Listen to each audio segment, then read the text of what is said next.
Hello and welcome to the Slackware ARM YouTube channel with myself, Stuart Winter, the platform architect for the ARM port of Slackware. And we have Phil. Hi, Phil. Hello, Stuart. How are you doing? Very well, thanks. And yourself? I'm pretty good, thank you.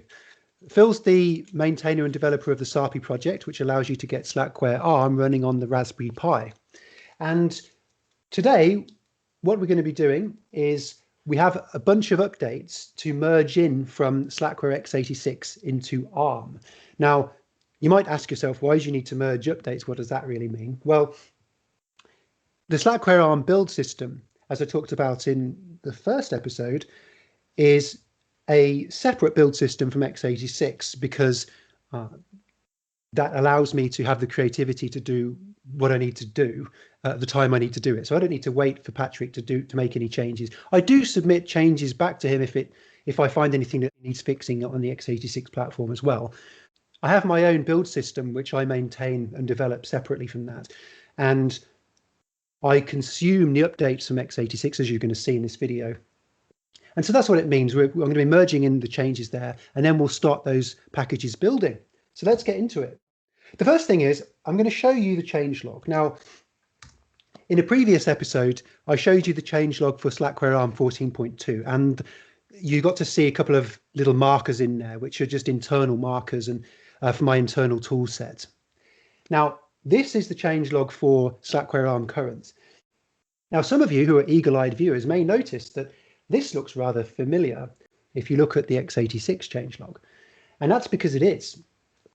So this is copied directly from the x86 changelog. Most of the time I include the comments that go in x86. Not always, but it depends. Most of the time I do. As of today, I'm still working on what Patrick called the big merge. Now that was where XFCE and KDE were merged in, and that's what this message is all about here. I've actually done all of that work now. I've got KDE Plasma built on ARM, and it's currently testing. So I actually have it running on my ARM desktop machine, which is right next to me, in fact, on a different system. So that's got KDE running right now. So that's been tested, but I haven't actually pushed all of that live yet. I'll quickly show you through the changelog. I'm not going to go into it extensively because I've already done the work, but just to show you what's going on here. So there were hundreds of packages that changed in this big merge. And so with ARM, the way that Patrick introduced it into Slackware was he put it into a testing series first. So you could take the KDE5 and XFCE and you could test them. And the user base reports back on the community as to how that's gone. And likewise, Eric Hammerliers had been maintaining KDE for a long time and had got all of the feedback from the people who've been using his the version of KDE that he was distributing. So the way I do it is that I wait until anything that was in testing is gone into the mainline Slackware tree before I touch it. So I've been waiting quite a long time before I got onto KDE. So by the time I did that, there was actually quite a lot for me to do. Now, one of the things that you'll see here is it looks like I've already pushed out the changes, but in fact I haven't. And I've had a few people ask me about that. They suddenly see one day that there are several different updates on different days that had just appeared, and they wondered whether they'd missed something with the mirror. Probably not. What I do tend to do is batch up the changelog, and I run that changelog script that I showed you in the previous episode, simply just because it's just overwhelming otherwise. The amount of packages in there it's just overwhelming. So what I do is I tend to just create the batches, stamp them, and then move on. And then when I'm happy with the system that it's stable, then I push them all out. So what you can see here as of today is actually not on the master FTP site publicly right now. In fact, what's as of today, this batch is, but anything above it is not. And you can just see the way that I've approached it. I've removed all of the packages first, because the new version of KDE, there were many packages that were removed, including all of the internationalization stuff that was bundled separately there.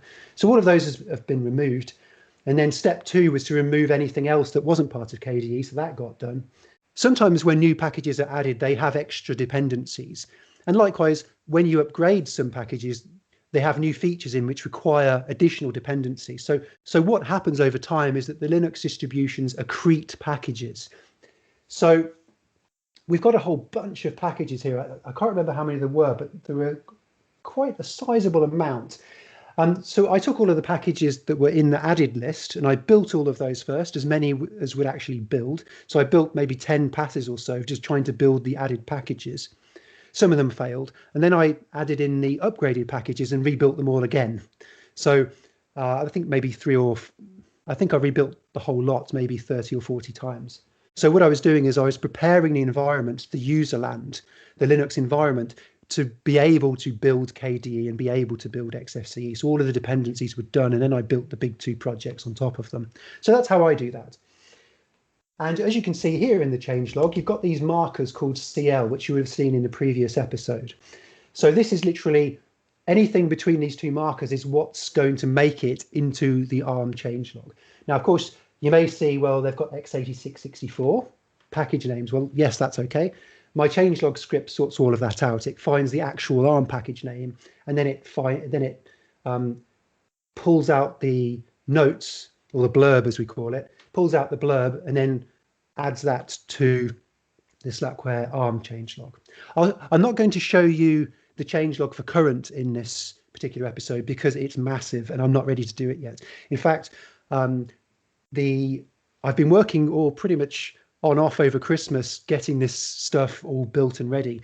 And with this update, we've also done a major upgrade to the kernel. So it's gone from Linux 5.4 to, I can't remember which one it is now. Hang on. 5.10.4. So this machine is now running Linux 5.10.4, which is at the present time is the latest kernel. Now, the reason why I haven't pushed anything out is because I'm just not comfortable that it's entirely tested yet. Not only that I've reinstalled my secondary build machine. If you would have listened to the Slack Chat podcast, I talked a bit about this on there, but the way that I run Slackware ARM is I've got a few different machines, but I have two primaries. One is Zippy, which is this one here, which is an Orange Pi plus 2E. And I also have Mojo, which is the same hardware. But Mojo is used as a desktop testing machine and a sort of backup machine in case I really mess up the lead machine. The reason why I haven't pushed out these updates yet is because I've run a system integration test on my secondary ARM lead build machine and found there's a couple of broken packages. So I'm not going to run the script in real time because it takes several hours. We actually do have a better version of the script that was written by one of the Slackware team that's much faster than mine. I just need to go back. I just need to pick that version up and replace it with mine.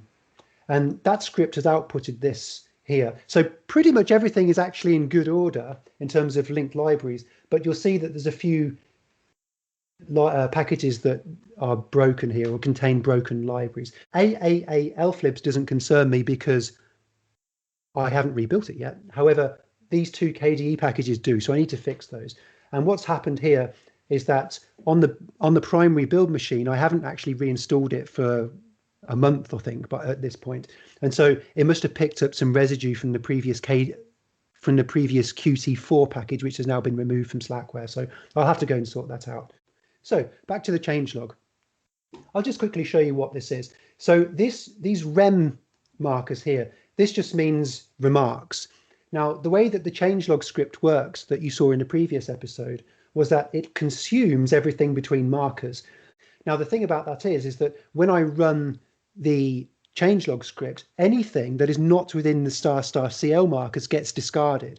However, anything between rem markers does not get discarded. So that allows me to keep this banner and this the rest of my to-do list in the changelog, because I use the changelog as not only a changelog, but the to-do list, because, well, actually, that's what Patrick was doing as far as I could see. And it works really well because the fact is that a lot of what goes in there makes it as notes into the changelog. So it just makes sense to use it as a changelog and as a to-do list. So that's what's going. This is anything between the rem markers are things, they're actions for me to do. So this particular token that I'm suggesting here is actually an instruction to a tool I've built called R2B to tell it to go and build these Slackware ARM only drivers for the X11 Windows system, because the ARM port includes a couple of drivers like that are only relevant for ARM. And so this little token just tells the build script to go and run a helper script to go and get those things built. And we'll probably look at those in a future episode. Now, merging in updates. That's what we're doing in this episode. So what I've selected here are SUD markers. SUD stands for Slack Build Updater. So as you can see, there are a number of packages in here. Now, these are packages that I haven't yet updated. So I need to get my tool to merge in the updates, and some of which will be manually, as you'll see, before I can build them. So this list here is not ready to build. Okay, I happen to know that there are some new updates for Slackware x86. So I'm going to merge those in at the same time so I can show you how I actually do that. You can now see this terminal here, and this is a shell on one of the Slackware servers where the distribution is pushed. The Slackware ARM tree is downloaded from this server as well. So it's not from a public mirror. I actually take it directly from this server of Patrick's where he pushes it. So this is what that server is. Now, I've just got a little script here. All it does is, in fact, I'll show you. Oops. So I'll show you here. There's two files. I've got a copy of the changelog for Slackware 14.2 and a copy of the changelog for Slackware current. That's because I maintain Slackware ARM 14.2 and I maintain current. I don't maintain any other versions of the distribution at this time. And so I've got these two files. All this script does is it actually compares the private version of the Slackware tree to the last time that I merged in the updates. So I'm going to run this script and it's going to show me what the difference is. We can see that since the last time I merged in these changes, there have been 4 updates. So I'm going to take those updates and I'm going to copy them here. And I'm going to add them at the bottom of the list because the R2B tool works from top to bottom. So I'm going to put these at the bottom because they were added subsequent to everything else that's in this list in Slackware. I'm now just going to quit this. And it'll just ask me if I want to copy it over, which I do because I've now taken those updates. Okay, so now you can see that we have this list of packages that I want to merge into Slackware ARM. Okay, so we're ready to run the next part of the process, which is called SUD-P. Now, SUD is Slack Build Updater. So the Slack builds are the build scripts, the recipes for building that package with all the configure options and that kind of thing. So I'm going to run SUD-P. As each time I do an operation like this on my systems, I always have an NTP timesync just to make sure everything's in place. Now, I'm running the Slackware updating tool with the -P option, which means peruse mode. So it tells me here that what it's going to do is process that list and show me what's changed since the last time I built the package, basically. Most of the time, there aren't that many changes to merge in. Now, because it's in peruse mode, it just means that I'm going to look at it, but I'm not going to make any changes. In fact, Phil, you asked me, you remember you asked me why I hadn't built an AArch64 port already, and I said because I didn't need one, didn't I? Yeah. So like most things in the open source world, they get built out of necessity. And in fact, I added the peruse mode to this build script because when I travel to London to see customers, the Wi-Fi on the train was a little bit patchy in certain areas. And so I think, well, I may as well just use this dead time to just update Slackware ARM and set it building. However, if there was a really big update inside one of the scripts that required a lot of manual work, to merge in the diff, I couldn't do that on the train because the likelihood was that the Wi-Fi would be dead by the time I'd got anywhere close to finishing it. And that would be a bit of a problem. So I'd run it in peruse mode. If there was virtually no changes to make, I could either just make them on the train or just let the build system update it itself and then just set it off building. So what we're going to do here, we're just going to quickly pass through the changes. And as you can see, there are a few changes coming. On this for Ruby, there are no changes whatsoever in the build script, so I don't actually need to do anything manually here. I'm just going to quickly pause it just so you can see what it's doing. So it's processing the batch. The first one in the list, it's detected that it's an added package. So it's in peruse mode, it's not doing anything anyway. So then it does a few checks. It checks to see what the current x86 package file is. And we can see here that it's version 7.2 for Smart Mon tools. But for the ARM version, we're still at version 7.1 because, as I said, we haven't updated it yet. And it's just got a few little bits of information around there as well. Let's just continue with this. The x86 build number has been bumped here, but nothing else has changed. The actual SUD tool takes care of all of the build numbers for me, so I never need to make it, and also the version numbers, I never need to make any of those changes. So what I'm doing here is just really trying to get a sense of how much time it's going to take me to work on this batch, because if I don't have time to make a big change, for example, when I looked at the KDE build changes, that took me a few hours to merge in the changes because the ARM version of the KDE Slack build is a little bit different from the x86. It's pretty much the same, but it has some hooks and changes in there to work in a more automated way for the ARM build system. As you can see, there's a few things that I need to change here, but I'll show you how to do that. Okay, so we've processed the entire batch at this point, just to get an idea of what I'm going to be confronted with when I start the actual updating package. So as you can see here, it's just given me a summary of what's there. And it's also popped up a warning here that that the XFCE package here for ARM is missing. So I'll have a look into that one and see what's happened. So what we need to do now is run the tool in update mode. So it's the same thing again, but this time it's actually going to make changes to both the changelog and it's going to make changes to the build scripts within the source directory. Again, we're processing the first package, but this time because we're actually making changes. Let's go back to that one. So because we're making changes, because the Slackware ARM build tree is separate from x86, we have to go and populate a new build script, and I'll show you doing that. And the build system determines what the runtime package dependencies are for this package, and it adds those into the build script itself. I'll show you those later on as well. Okay, so we've got the first build script here that we need to change. Now, there are a couple of different things in here. So you can see that the license has changed, and a few other things here. And looks like this package is now being built with parallel jobs. So that basically means that it will use more cores on the system and it will build faster. So we're going to go into the source directory, SmartMon tools. Okay, and we're going to look at the build scripts. We're just going to merge these changes in.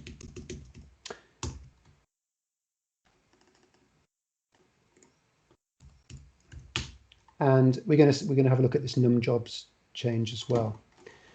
For those of you who are familiar with the Slack build scripts, you'll see that the Slackware ARM scripts do look a little bit different. However, as I said, that's because it's my own build system, but it's with regards to the bulk of it, you'll see that it's pretty much the same. For example, the configuration options are all the same, and whilst the build system is different, the actual result should be the same apart from it's compiled for ARM. So as it happens, for my SmartMon utils, I was already doing make numjobs, so I don't need to do anything apart from change the license, and that's it. Update the license. There we go. Done. Next one for Vim. All right, so let's have a look at Vim. You'll also notice in the source tree that I'm not committing anything because I don't use a source revision control system. I don't need one. May come as a shock to some people. I know what they are. I can use some of them, but I don't need one. That's because I'm working on my own. I don't have anybody who sends commits to me for changes. I don't want to either. Not because I don't want people's help, but because the moment that people start submitting changes to you, that consumes all your time. Because the reality of the situation is that to understand somebody's diff requires a context switch in your mind, and you need to suddenly go, what is this person talking about? My mind is not there, my mind is elsewhere, and I don't want to be consumed by lots of diffs. So I prefer it this way. It just works really well for me. There are other ways to get changes into Slackware, and that principally is by posting on the Linux questions forum. I admit it's not probably the most efficient, best way, but it is the way that we do it, and it works.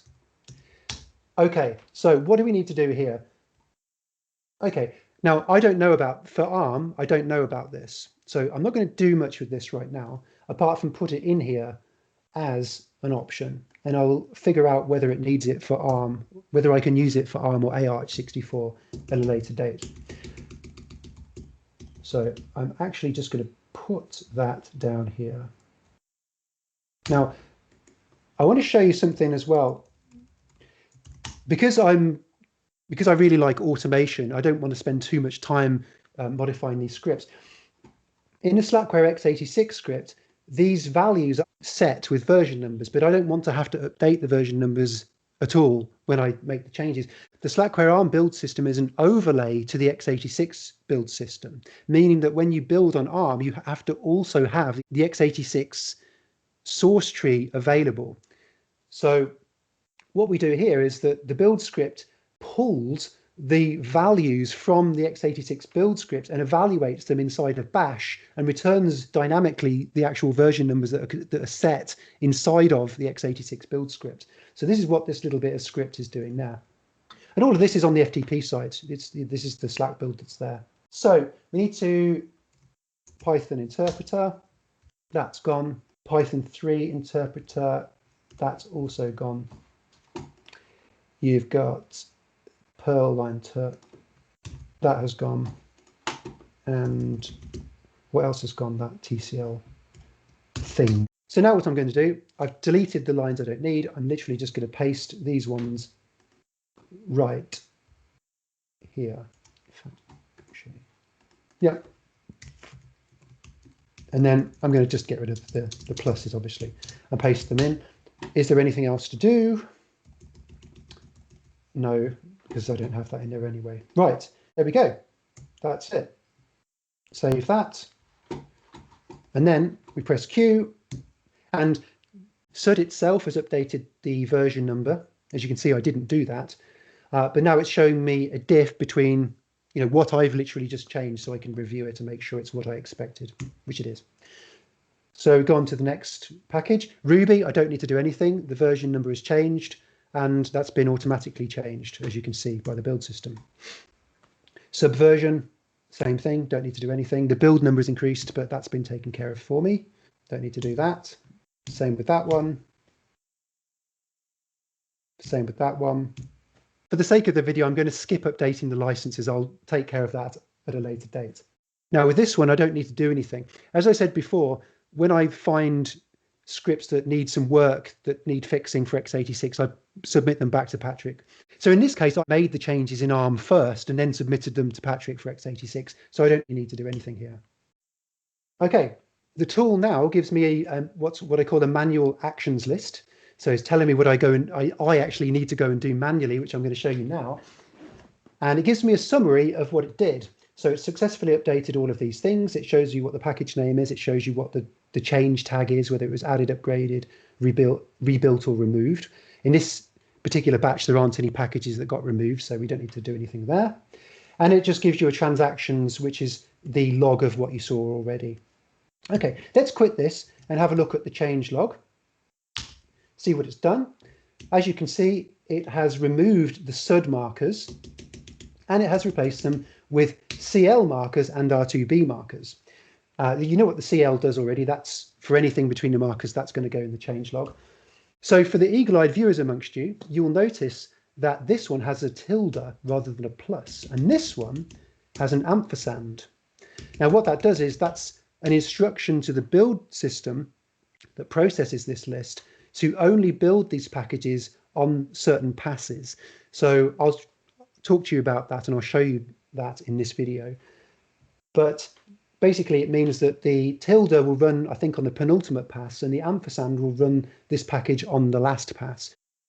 The reason for that is that the graphical version of Vim, I think, depends on the non-graphical version of Vim. And so I need to get Vim built first before it's even worth building the graphical version of Vim. So it's simply just to save build time. So it has a few of these little hacks and tricks in there to just build packages at certain points. First is get this package here completed. So let's sort that out.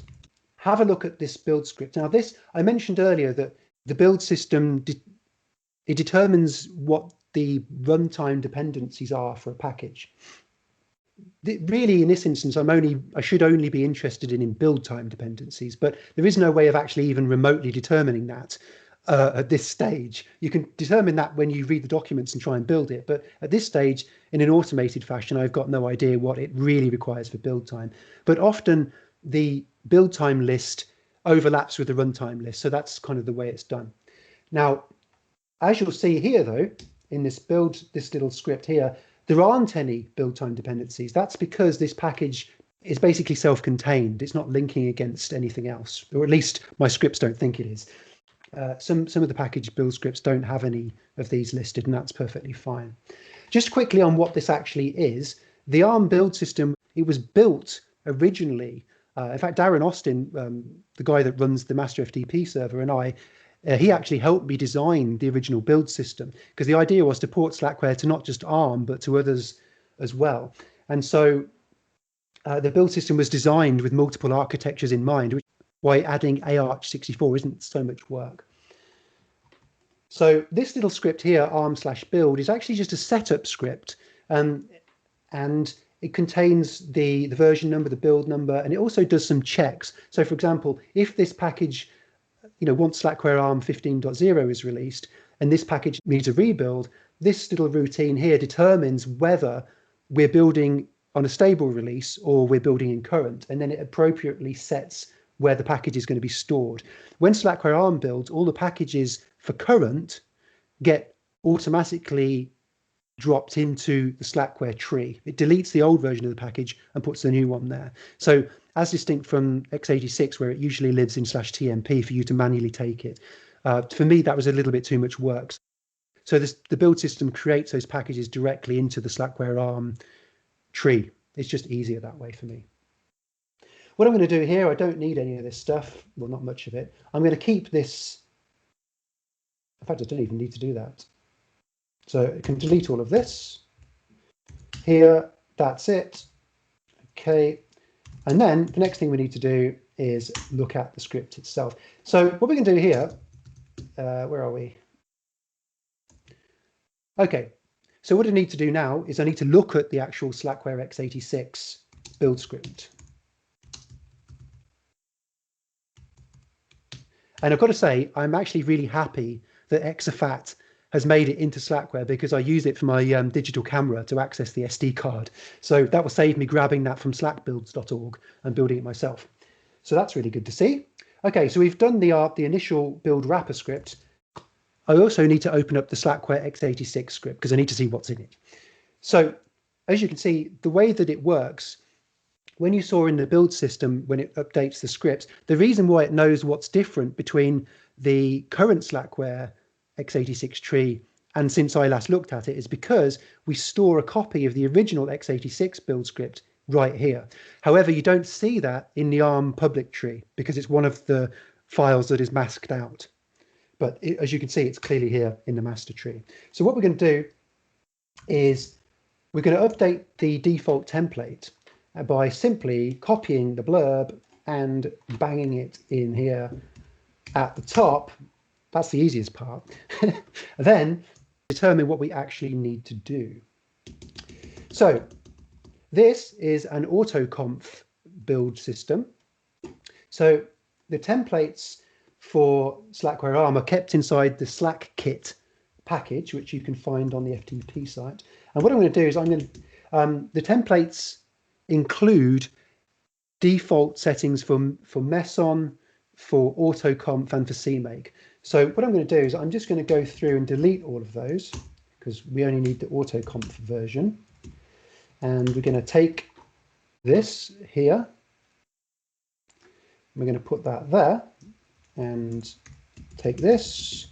Now, just because it's the easiest way of doing it, I delete all of this, apart from that, which is to do with, that's really useful when you're cross-compiling. But when I originally built Slackware ARM, the very first port, I did cross-compile things, so you did need these. These days, you don't need them, but we like them in there, so we keep them. Well, I say that, sometimes you do actually, depends on the package, but pretty much for, I'd say probably 99% of the time, you wouldn't need these things at all. Okay, and I'm also just going to indent this one more because that is my style. I like 3 spaces and not 2. So that's just another reason why I like having my own build scripts, because I can have my own style, and I like that. Okay, everything else here is pretty standard. We're stripping the LA files. Well, Slackware ARM build scripts already do that anyway. Pressing the man pages, it does that as well. So the only thing we actually need to copy from here, this build script, are the licenses. So let's take this out. Bum, bum, bum. Put that in there. Okay, there isn't one of those, so let's comment that out. Bum, bum, bum, bum. Looks good. Okay, that's it. That's all I had to do. Now, some build scripts are far more complicated than that. These ones, this is run-of-the-mill bread and butter stuff. As you can see, so I haven't pasted in any of this stuff here because SlackKit package library, which take care of all of that stuff for me. And that's also one of the reasons why adding, say, 64-bit support to the build system is not particularly difficult, because I only have to change, in some cases, I only have to change things in one library. Of course, it does come at the expense that I have to manually do this stuff. But as you saw with the update scripts, most of the time I just press Q and just set it building and don't do anything else. There is a bit of expense there, but it's more than offset by the fact that I've got creative control over what I'm doing, and that works for me. All right, so we are going to now start the build. Have you got any questions, Phil, on any of this before we go ahead? When you update the packages, is it based on version or file name? In the last episode, you said this one needs updating. You can see that the main tree has version 7.1, 7.2, and my latest package is version 7.1. And I'm thinking, do you go when you update the package? Is it off the version number of the package that you realise it needs updating? When you check the packages, does it check only for the version number or the file name and the version number? Okay, there's a few different things going on here, some of which we will find in subsequent episodes, because the script does quite a few different checks and actually points out if there are mismatches in different places. But in this case, it's a pretty clean batch. What we really need from the x86 build tree is what the current version of the package is, and it extracts that from the x86 file name.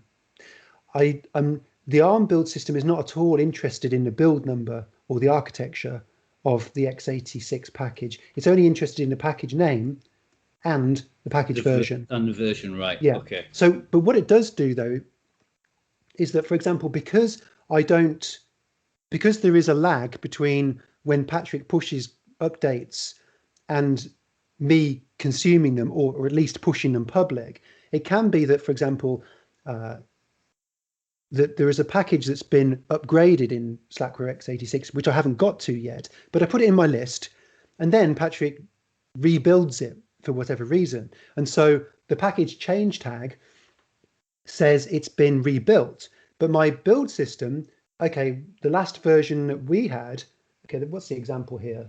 So the version that we had was this one here, and the Slackware version, the Slackware x86 version of the package is newer than the one we have, but its build number is also 2. And so the build system realizes that, in fact, the ARM build should be set to build number 1 with the new version number, because we actually skipped a rebuild of the package. So we take it as if it's brand new. It's just been upgraded, if that makes sense. Yeah. So that's kind of what we're looking for, is the version number and the build number, and that's it. But the actual build numbers for ARM are completely separate. They're maintained in the ARM/build script. Just because the package gets rebuilt on x86, you may not see that in ARM because it just goes straight to upgraded. I skip a build, for example. Yeah, I think that's where I'm getting confused. Okay. The ARM port doesn't follow line by line what x86 does. It takes a load of packages and builds them several times, and then I push them out. I don't need to follow exactly the build order that Patrick has. It's unnecessary for me to do that. Okay, so let's go. I'm going to build the packages under screen. The reason I do that is because if my desktop machine that I'm accessing this ARM build machine on, if my desktop machine crashes or loses internet access or network access, it means that the controlling terminal is dependent upon a network link. So if my network link goes down, it will kill the controlling terminal or the controlling process, and the entire build will fail. Everything will fail. So I run it under screen so that everything can build, it's self-contained. And also it means that if I'm out and about and I want to check the status of the build system, I can log in remotely and have a look and see how it's going. So we're going to run it under screen. We are now if I just quickly show you the changelog again, we've got these two R2B markers, and the build tool is going to process everything between these markers and start building it like this. Now, I'll just quickly pause that. So by default, I build the packages 3 times, and there is no actual science behind this. It's just that when you do things in 3s, it seems to work out really well. I remember when I was living in a Buddhist commune, and I asked the guru, I said, why is it that you do these exercises? Why do you do this meditation step 3 times? And he said, why ABC? Why 1, 2, 3? Why ready, steady, go? And I said, I see what you mean. And I don't know why, but 3 builds is just a pretty good number. It just seems to work pretty well. Sometimes I rebuild them hundreds of times. Sometimes I do 10 build passes. In the case of KDE and XFCE, I let it rebuild 8 times or more. But this lot, there's nothing in there that particularly concerns me. So I'm just going to let it build for 3 passes. And I'll show you about that in a minute.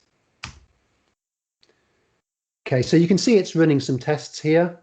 It's just doing a few tests. Ooh, okay. So it doesn't like the fact that we don't have this binary package here. Okay, so what I'm going to do is I'll deal with that separately. So I'm going to just take that out, and I'm just going to put that here. As you can see in this notes, I haven't even got to really sorting out the XFCE stuff yet. I've built it, but I haven't reviewed it yet, so it doesn't really surprise me that there might be something not quite right. So let's run it again. This time it's going to work.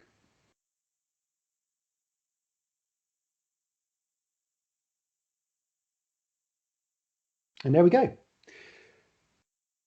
So it's going to start at the top of the list. It's going to start by building exafat progs. So it's running the build system now. It's going to use for some part of the build, it uses distcc, which has a cross compiler for ARM target to just speed up the build. So that ships the compilation out to the x86, 64 machines I have on the local area network.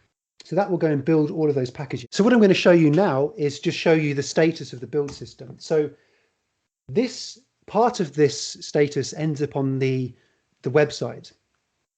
So you can see here when we started, and it's on build pass 1 of 3. It's building this package 1 of 13, and it will rebuild that entire batch of packages 3 times. If there are any errors, they will get reported. In the previous episode, we updated and pushed out the Slackware ARM 14.2 packages, and I showed you the website at the time, and it showed enqueued activities. Now you'll see that it's in sync with the public repository because we pushed it out together. Now you'll see that Slackware ARM is also in queued activities. However, you'll see that currently Zippy, which is the machine we're building it on, shows it's not doing anything. That's because this only updates every few minutes. It's already built the first package. It's already installed it as well. So every time it builds the packages, if the package gets built successfully, it then gets installed. Typically what I do when there are added packages, I put them all at the top of the list, because the way that Slackware works is that packages get added if they're required. So that means that something in this batch needs that package. Or it could just be that this is just a really useful program and it got added to Slackware. It could just be the latter. As I said, it's useful for me, so I'm happy it's there. So I put all of the added packages at the top. Now it's building Ruby. So let's see how it's doing with Ruby. Okay, what you're seeing here is that, and this actually is a hangover, the way that I bootstrapped Slackware ARM originally. Because of the way I was doing it, I wanted to try and make sure that everything built without the package already having to be installed. So for example, previously in Slackware, there used to be this package called TCP/IP.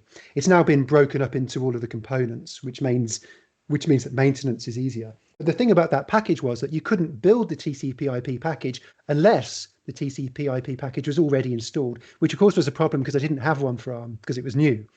So my package build scripts, for the majority of them, remove the existing package before building a new version of it.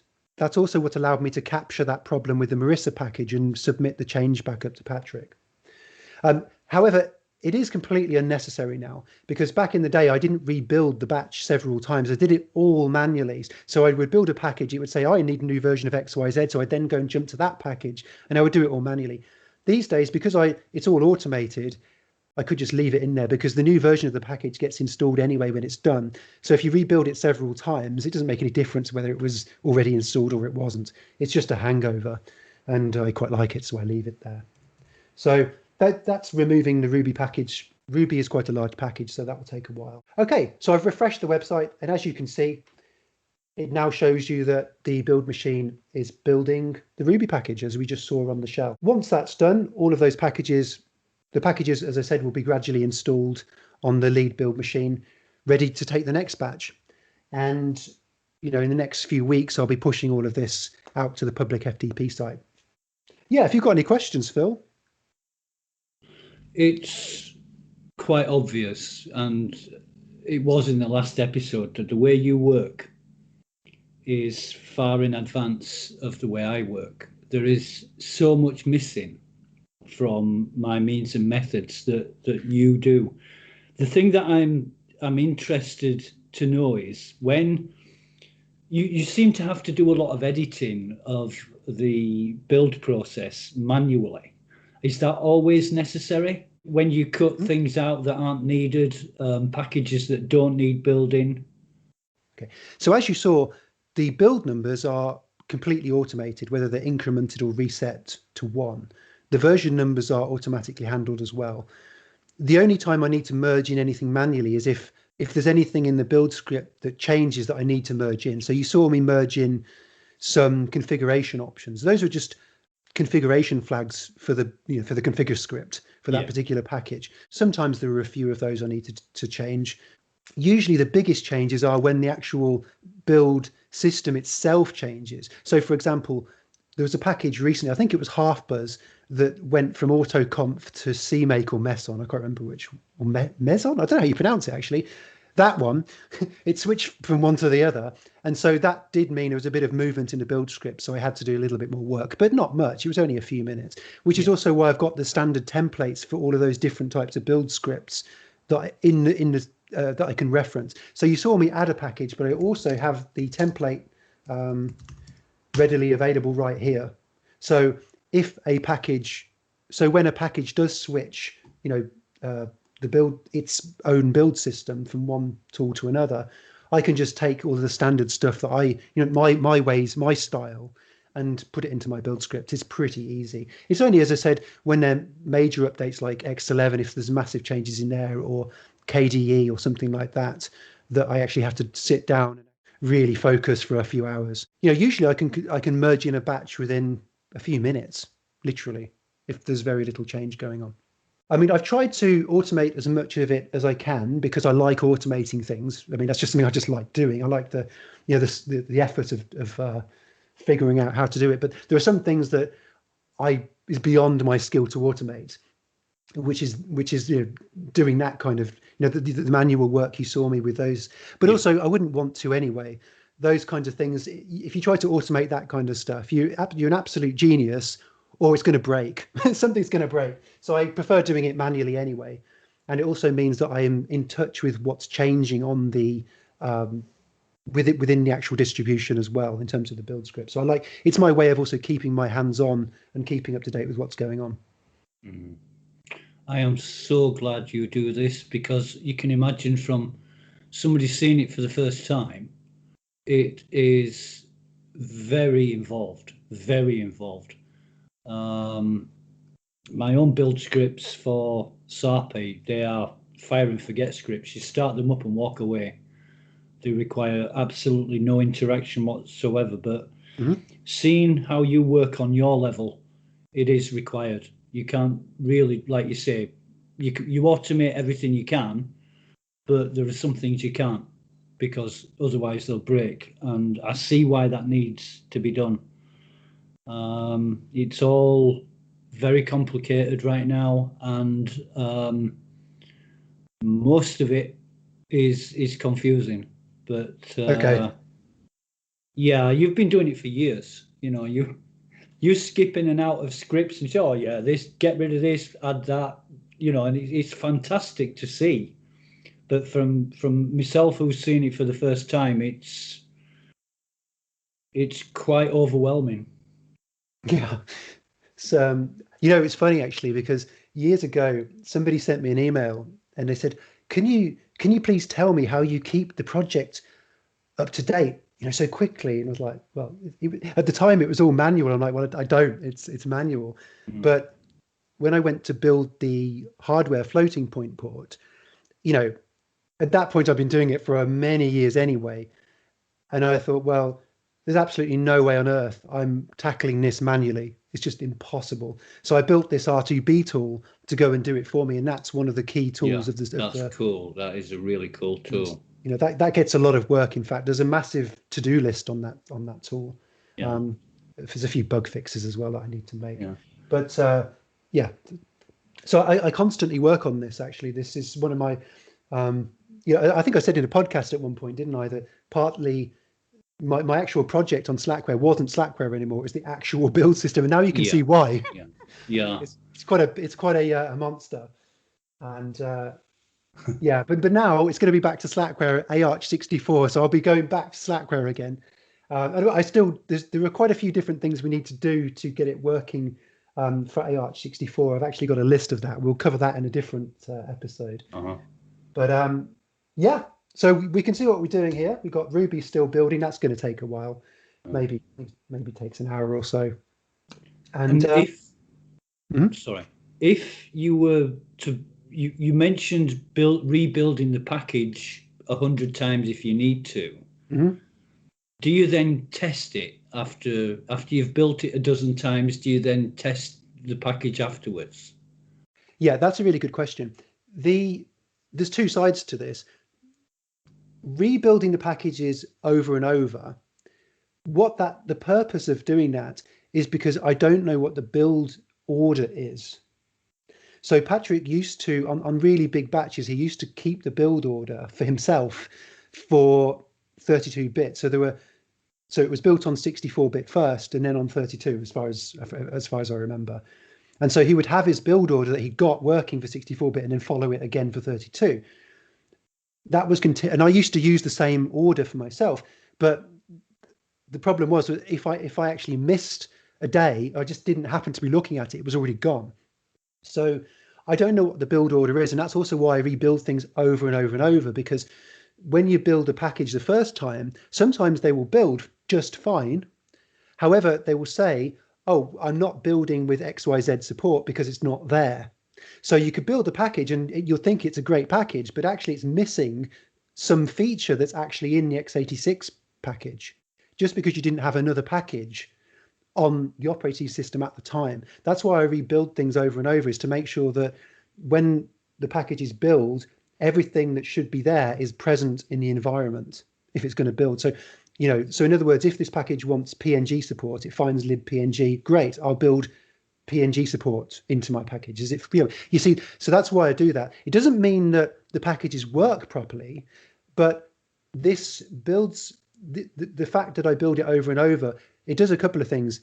The first one is I don't need to know what the build number is, and it's easier for me. It's just automated.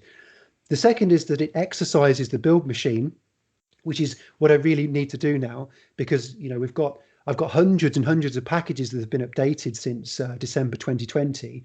And I've got a new kernel, so just thrashing the build machine just soak tests it. So because we've done a major kernel upgrade from 5.4 to 5.10, I really just want to soak test that kernel for as long as I can, and that's what I'm doing. So some of the packages will get tested. So for example, let's say that we've got GCC in this batch. Well, you build GCC is going to get upgraded, and everything else subsequent to that, and in the following batches will get built with a new version of GCC. Same with glibc. So in some ways, the packages do get tested. But for example, it's not as if this build system is then going to go and run Vim or going to go and run Smart Montools or Firefox. It's not going to go and execute those things. Those types of tests need to be done manually. I do test things like KDE, XFCE, obviously GCC and all that stuff, but things like graphical applications and some of those other things, I don't test those. I can't. They don't have the test cases for those.